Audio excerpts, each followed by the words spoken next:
গত বছর বা বছরগুলোয় প্রেমে ছ্যাঁকা খেয়ে এই নতুন বছরে আর কোনো প্রেমে না পড়ার রেজলিউশন নিয়ে ফেলেছেন? ভুল করছেন।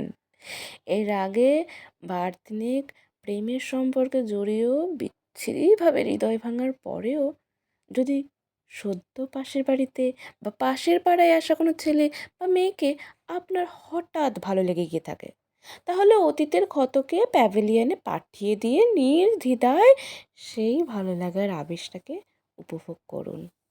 পরীক্ষার সিলেবাসে খুচরো ফাঁকির বিনিময়ে আপনার মনটা যদি প্রতিদিন তার কথা ভাবতে চায়, তাহলে মনকে একটু আশকারা দিন।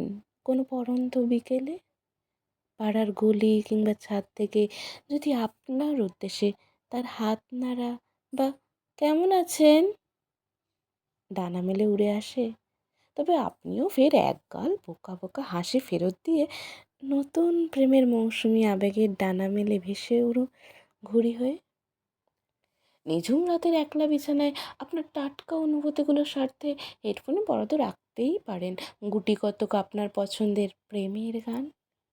বালিশের পাশে থাকতে চাইলে থাক না মলাট ছেঁড়া শ্রীজাত বা বুদ্ধদেব গুহ। আগে হয়তো ভুল মানুষের উপর অনুভূতি বিনিয়োগ করে জীবনের লোকসান করেছেন বারবার, কিন্তু তবুও আপনাকে ঝুঁকি নিয়ে এগোতে হবে। কে বলতে পারে এবারের মানুষটি হয়তো আপনার জীবনের সঠিক মানুষ। তাই আগের আঘাতগুলো সামলে আপনার মনটা যদি নতুন আবার কারো প্রেমে পড়তে চায়, তাহলে তার বিরুদ্ধাচরণ করে কোনো রেজলিউশন নেবেন না। কারণ মনের উপর কখনো কারো হুকুম খাটেনি, খাটে না, খাটবেও না। মনে রাখবেন, ভালোবাসতে জানি বা ভালোবাসতে পারি বলেই আমরা মানুষ।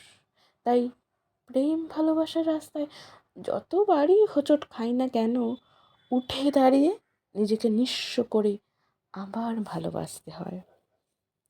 বেলা শেষের উজান স্রোতে কোনো এক তুমির হাতটা ধরে ভাসতে হবে। বাকিটা জীবন রোজ একসাথে হাঁটতে হবে। হ্যাঁ, আমাকে আবার ভালোবাসতে হবে। আমাদের আবার ভালোবাসতে হবে।